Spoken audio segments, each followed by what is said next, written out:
Hello mike testing 1 2 3 1. Background లేకుండా actor అవుదాం అనుకున్నప్పుడు మనకు కొన్ని పేర్లు కనిపిస్తాయి ఇన్స్పిరేషన్.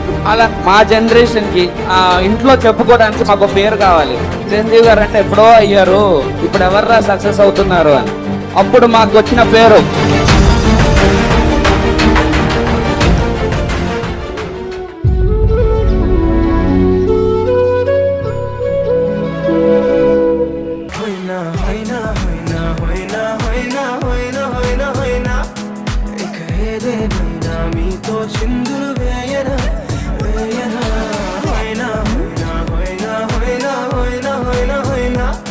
కలకాలం నీతో కాలక్షేపం చేయనా చేయనా.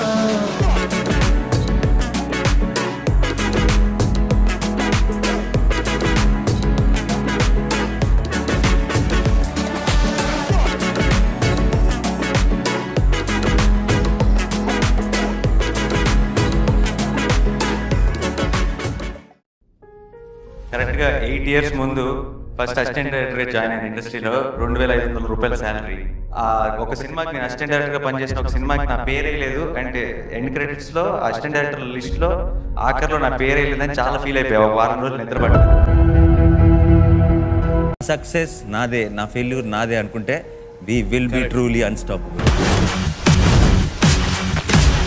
Attention please, PJs all the way. Band గొట్టు వాడకట్టు లేసుకెట్టట్టు గుద్దితే చూసుకో అత్త షేరు కచ్చల గుర్రం ఈ సిల్కు బారు ఇచ్చి పడేద్దాం కుచ్చి పడేద్దాం ఎవడట్ట మత్తడో చూద్దాం. తెలుగు ఇండస్ట్రీలో one of the most natural actor.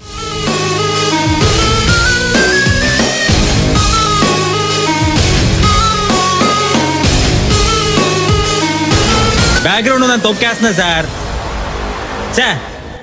ఒక రజనీకాంత్, ఒక అమితాబ్ బచ్చన్, ఒక చిరంజీవి గారు, ఒక నాని అందరు బ్యాక్గ్రౌండ్ లేకుండా వచ్చారా?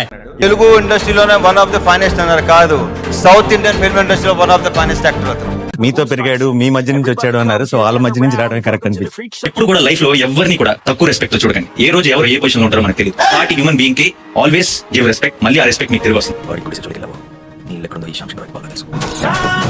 ఏదన్నా జోక్ వేస్తే ఇది మీరు నవ్వుతారు అని నాకు తెలుసు అన్న కాన్ఫిడెన్స్ కనిపిస్తుంది. తన కంటి తడి పెట్టుకుంటే నాతో పాటు మీరు కూడా బాధపడతారన్న కాన్ఫిడెన్స్ కనిపిస్తుంది. సూపర్ కాన్ఫిడెంట్ గా కనిపించాడు నాని.